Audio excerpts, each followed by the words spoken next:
Prosekusyon nanindigan na dapat ilabas ang mga tax at bank records ni Vice President Sara Duterte. Depensa iginit naman ang confidentiality at karapatan ng bise. Detalye ng balitang yan mula kay Rajaman Conde-Batak. RMN Live Report.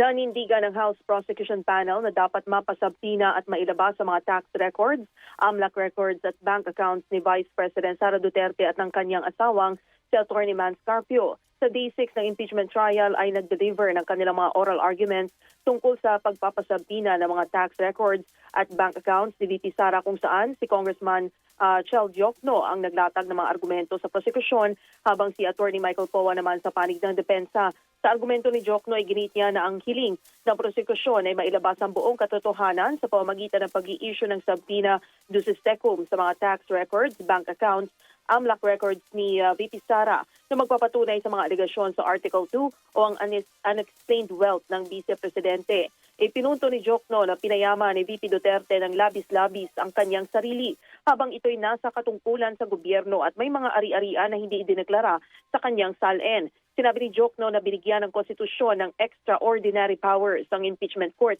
para busisiin ang mga bank at tax records, at ang argumento ng depensa tungkol sa confidentiality nito ay hindi lang legally flawed kundi pagmamaliit at insulto sa impeachment court. Tinukoy din ito na mula 2007 hanggang 2013 kung saan nagsilbi bilang mayor at vice mayor ng Davao City si VP Sara ay higit 3 billion pesos ang financial activity ng Vice Presidente. Samantala, sa argumento ng defense team, binigyang diin ni Poa na ang sinasabing kapangyarihang ito ng impeachment court ay nagbabaliwala sa due process. Sinabi pa ni Poa na kailangan maging present muna ang mga ebidensya para suportahan ang bawat akusasyon, subalit ang nangyayari ngayon ay tila nagiging fishing expedition. Punto naman ng depensa, ginagamit ang subpoena para maging sandata ng fishing expedition, lalo't sa mga nagdaang reklamo na sa Balia Cabrera versus Duterte case ay wala naman silang nai-attach na mga financial records para patunayan na nagkamal ng illegal na yaman ng Vice Presidente. Tinukoy din ni Poa ang mga batas na Bank Secrecy Law, Anti-Money Laundering Act, National Internal Revenue Code of 1997 kung saan ipinagbabawal ang paglalabas ng mga financial records dahil sa issue ng confidentiality. Sa rebato naman ni Diokno, iginit niya na ang pag-i-issue ng subpoena sa mga tax at bank records ni Duterte ay hindi magkakait dito sa due process.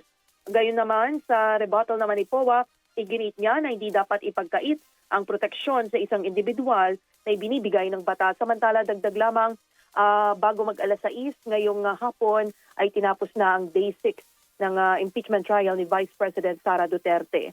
Kasama mo sa DZXL RMN Manila, Rajaman Conde-Batak, Tatak, RMN.